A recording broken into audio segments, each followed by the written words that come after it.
And you're very welcome back to the stage here in the Agriland tent at the National Ploughing Championships. And it is the National Ploughing Championships, and we're going to talk all about ploughing right now. I'm delighted to be joined on the stage by Anna Marie McHugh, of course, the Assistant Managing Director of the National Ploughing Association, and John Deery, who is the Chair of the NPA as well from County Monaghan. Thank you so much for joining us.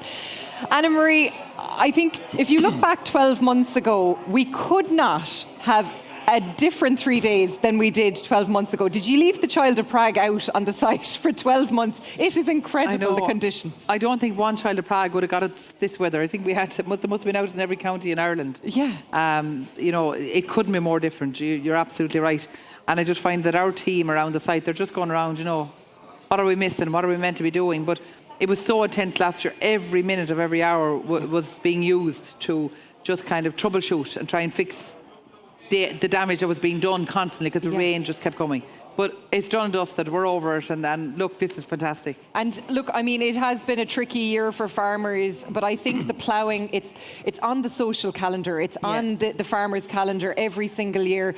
And I think it's so important. I know farmers might go to the mart on a weekly basis, but the ploughing is great. You meet people from all over the country, and in some cases once a year, and you'll come to the ploughing and do that. And I think it's important too, because it just marks the end of the harvest. Even though I know in Wexford they're still out there combining. Some people kind of came here for a day, went home and harvested and went back again.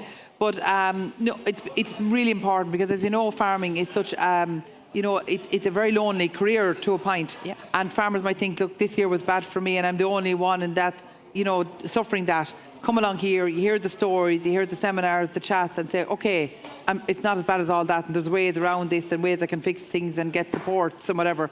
And they go home invigorated to get going and make plans for the next year. Yeah, because there is so much to see and do at the ploughing, but I'd imagine the logistics of getting these 3 days together, it probably starts from the end of today nearly practically for next year. Yeah, and even beforehand, like, we would be engaging now with a number of the exhibitors just to find out, you know, how things went.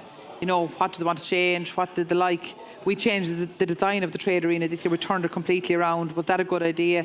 It means more roadways and shorter roads, that kind of thing. And, you know, you're constantly evolving and have to be constantly evolving. We'd even learn from what were people most asking for over these days. What do they want more of? That you have to review and plan. And these guys keep us on our toes as well to make sure that we keep working.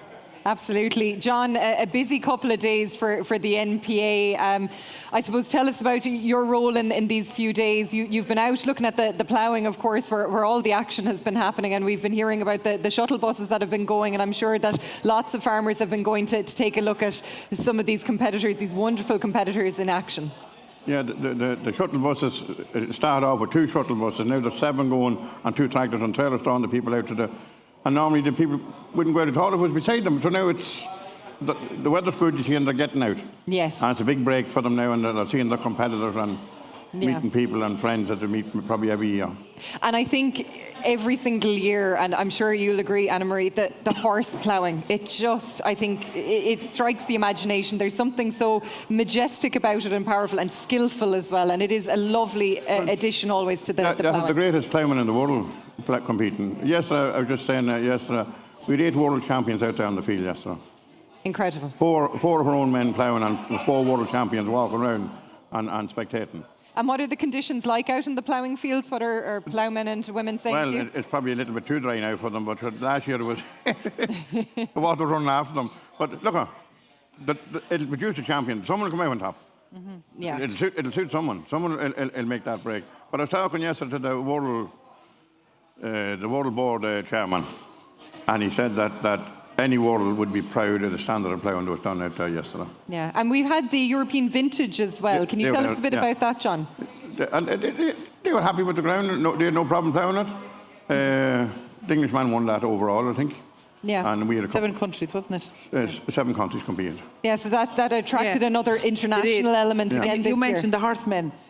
Not only is it nice looking at the horse ploughing, but they're characters that are ploughing, aren't they, John? Oh yeah. They're absolute characters, because they're doing the most vintage type of ploughing, and it takes a certain kind of character to do it, doesn't it?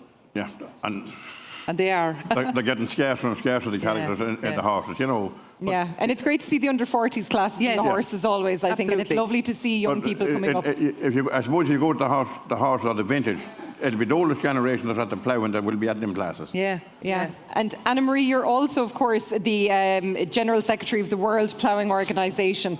On the international stage, what is going on with Ireland? We're pretty unbeatable, whether it was the Europeans or the Worlds. Of course, we won 5 Nations too last year, didn't we? I know Gary Sims, didn't he win? Yeah, we won 5 Nations. We won it all last year. Won 5 Nations, the European and the World. Yeah, because of course we'd Eamon and Ger on the world stage, doing the double. And John and Liam in of course, in the Europeans. And the European next weekend, or the 5 Nations next weekend in Wales. Yeah.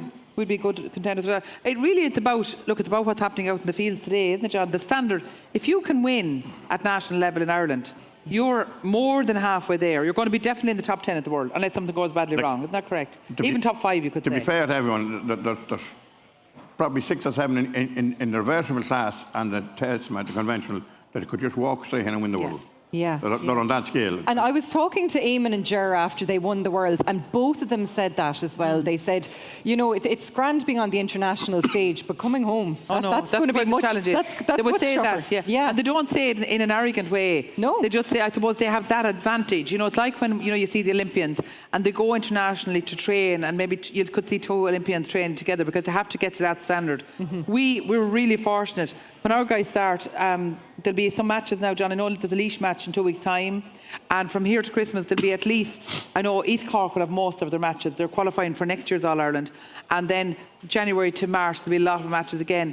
And our lads will travel around, go to those matches as well as their own qualifying matches. And it'll be nip and tuck the whole way. They'll win one, they'll come second in another. And it's that challenge. Every day they go out, it's a new day and a new challenge. And that's better than any training, because they're putting it up to each other at all of the matches around the country.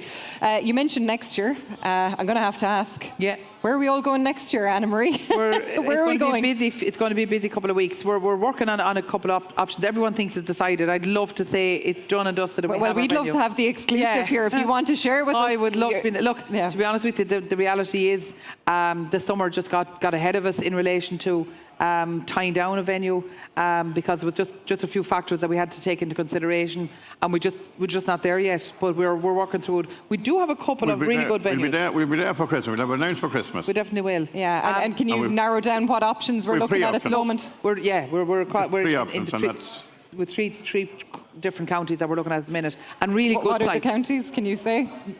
Leinster. So fair. Yeah, Midlands. Yeah, Midlands. We kind of, unfortunately, for the nationals at the moment, we don't really have a choice about, what province, because the Gardaí would say you have to be close to the motorway, and ideally between 2 motorways. That's a big factor. Because of the number of people that are going, which is great too. And will it be in that new venue for 3 years then? Is that what? Not necessarily, a couple of years. We'd have to be honest and say, when you get a beating like we got last year with the weather, a third year can be difficult. So if we had to have very bad weather in Laois, we could have been under a lot of pressure. So definitely 2. We think we'd be looking at 2 years. If we got 2 3s or 3 2s. Yeah. And then we want one big one for 100 years, and 7 years' time will be 100 There you years. go. Fantastic. And what's the timeline on the decision? A couple of weeks, are you saying? I hope it'll be before Christmas, but at the outset, at Christmas. Well, we'll be focusing in the next few weeks getting this all wrapped up and tidied up, and then full steam ahead to organise. And we have a great occasion on Sunday week. We used to always have our award ceremony tonight, but we discovered that the snoring at the event just became too much. It was havoc because everyone was so wrecked. So we've delayed it. We now have it in 2 weeks' time. And what will happen is all the ploughmen, all the judges, the stewards, supervisors will come from all over the country back to Laois on a Sunday afternoon in 2 weeks' time, and on that day we'll honour all our champions. And it's a lovely event, isn't it, John? It's a great day. It really is. Yeah, and private. It's just about the ploughmen. Anna may change it from you, Ross, because she said she looked down to 25 people sleeping. So she changed it. Absolutely. Well, that's who we're going to finish on, Anna Marie, because I'm going to ask you about your lovely mom, Anna May. How is she doing this year? Well, I suppose all we can say is that they used gone to out say... to the ploughing field? Gone to the ploughing. They used to say she's made of steel, and it was just a figurative comment. She actually is now, because she broke her leg here at our press reception, and she spent almost 2 weeks in Tala Hospital, where she was fantastically treated. But she gave them, when she was heading for surgery, she gave them the timeline, 17th September. She had to be in Ratneska, and she's been here all week.